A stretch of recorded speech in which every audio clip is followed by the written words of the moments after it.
తెలుగు సంబరాల తీయదనం అలనాటి రుచుల సరికొత్త రూపం పరంపర స్వీట్స్.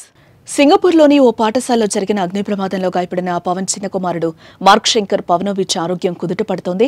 3 రోజుల చికిత్స అనంతరం ఆసుపత్రి నుంచి మార్క్ డిశ్చార్జ్ అయ్యాడు. ఈ మేరకు మెగాస్టార్ చిరంజీవి ట్వీట్ చేశారు. మా బిడ్డ మార్క్ శంకర్ ఇంటికొచ్చేశాడు. అయితే ఇంకా కోలుకోవాలి.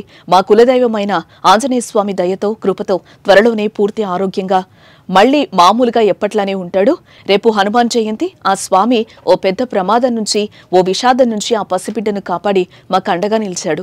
వివిధ ప్రాంతాల్లోని పలు ఊళ్లలో మార్క్ శంకర్ కోలుకోవాలని ప్రతి ఒక్కరూ మా కుటుంబానికి అండగా నిలబడి ఆ బిడ్డ కోసం ప్రార్థనలు చేస్తున్నారు, ఆశీస్సులు అందజేస్తున్నారు. నా తరపున, తమ్ముడు కళ్యాణ్ బాబు తరపున, మా కుటుంబం 50 మంది తరపున మీ అందరికీ ధన్యవాదాలు తెలియజేస్తున్నామంటూ చిరంజీవి ట్వీట్లో రాసుకొచ్చారు.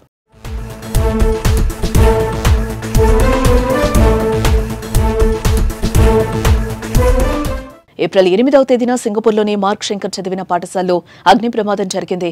మొదట ఈ ప్రమాదం చిన్నదే అని అంతా అనుకున్నారు. కానీ ప్రమాద దృశ్యాలు బయటకు రావడం, 19 మంది గాయపడ్డం, మార్క్ పక్కనే కూర్చున్న ఓ చిన్నారి ప్రాణాలు కూడా పోయాయని పవన్ చెప్పడంతో మార్క్ ఆరోగ్య పరిస్థితిపై ఆందోళన మొదలైంది.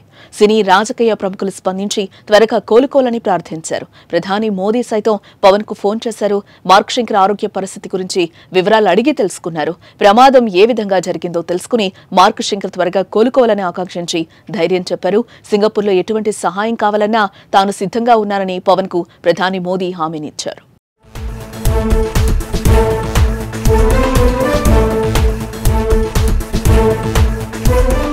ప్రమాదం జరిగిన సమయంలో అల్లూరి జిల్లా పర్యటనలో పవన్ కళ్యాణ్ ఉన్నారు. కానీ పర్యటన ముగించుకుని అదే రోజు రాత్రి హైదరాబాద్ నుంచి సింగపూర్ వెళ్లారు ఆయన.